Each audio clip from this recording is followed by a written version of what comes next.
talk about selling dividends, which is a prohibited practice, and why it's not allowed and why it doesn't even make sense. So this kind of brings us back to the whole DERP thing. So declaration date, X date, record date, payable date. Declaration date, when the dividend's declared. X date is the first date that the stock trades X dividend, which means without the dividend. Cum dividend means with the dividend, right? Record date is the date that you have to be the owner of in order to receive the dividend. Payable date is when you get paid. So if a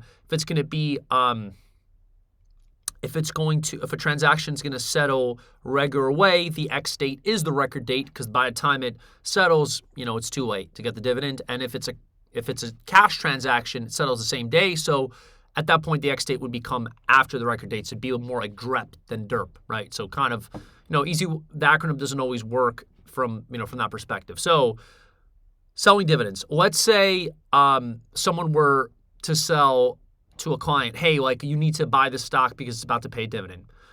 So if you're going to buy the stock and you're going to receive the dividend, right, you're going to pay either ordinary income or long-term capital gains, depending on how long you hold the stock for. But either way, you're taking an immediate tax hit. Why the heck would you want to take an immediate tax hit?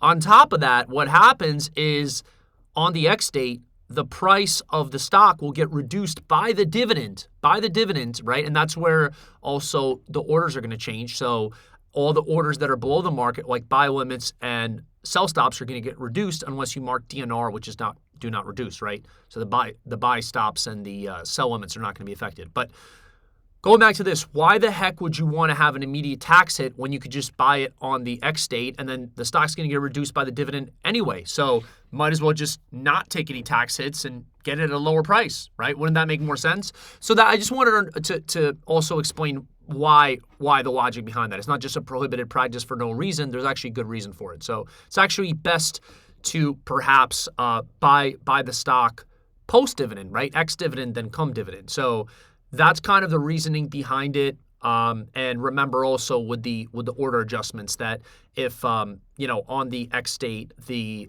stock's going to drop by the dividend, and then all the orders that are below the market, what they call the BLIS, buy limit, sell stop orders, are going to get adjusted down proportionately unless it's a DNR order. So I hope that makes sense.